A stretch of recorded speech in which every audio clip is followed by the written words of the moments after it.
உங்கள் கோடை விடுமுறையை காஷ்மீர், அந்தமான், ஷிம்லா, டார்ஜிலிங் போன்ற பனிமலைகள்ல மறக்க முடியாத த்ரில்லிங் அனுபவங்களோட கொண்டாடி மகிழ இப்பவே புக் பண்ணுங்க. இந்த சம்மரை செம்மையா என்ஜாய் பண்ணுங்க. For more contact details, Instafly, your ultimate tour partner. மாண்பு பேரவைத் தலைவர் அவர்களே, உறுப்பினர் காந்தி அவர்களுக்கு குறிப்பிடுகிற போது இரவு நேரங்களில் வருகின்றவர்களுக்கு நேரம் கழித்து வருகின்றவர்களுக்கு கிடைப்பதில்லை என்றார்கள். கர்நாடக மாநிலத்தில் அப்படியல்ல.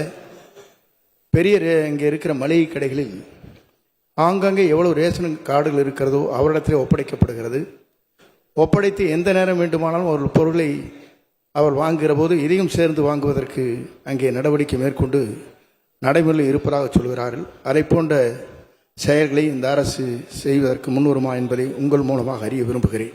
மாண்புமிகு அமைச்சர், எனக்கு ஒரு 30 கடைக்கு மேல கிளை கடை இருக்கு, அதையும் ஞாபகம் வச்சுடுங்க. இப்போ அமைச்சர் நம்ம மாண்புமிகு உறுப்பினருக்கு பதில் சொல்லுங்க.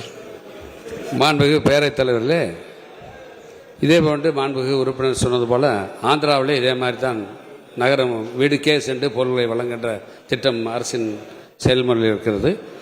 வருகின்ற 20ஆம் தேதி எங்களுடைய துறையின் அதிகாரிகள் ஆந்திரா, தெலுங்கானா மற்ற பல்வேறு மாநிலங்களுக்கு சென்று இந்த நியாய விலைக் கடைகள் மற்றும் அதே மாதிரி பொது விநியோக திட்டத்தினுடைய செயல்பாடுகளை பற்றி ஆராய்வதற்காக செல்வதற்காக அவர்கள் வந்து அந்த அறிக்கையை தருகின்ற நேரத்திலே அதை எப்படி செயல்படுத்தலாம் என்பதை மாண்புமிகு முதலமைச்சருடைய கவனத்துக்கு எடுத்து சென்று அதை செயல்படுத்துவோம்.